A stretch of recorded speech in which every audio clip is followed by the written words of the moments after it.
la suma feta y saben qui és el guanyador, el número almenys, no?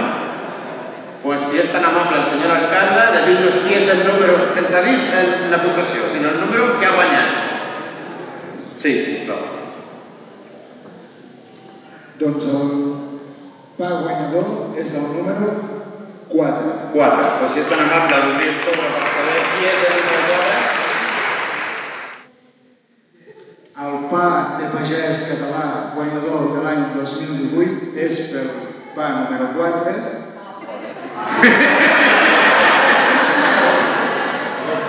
que és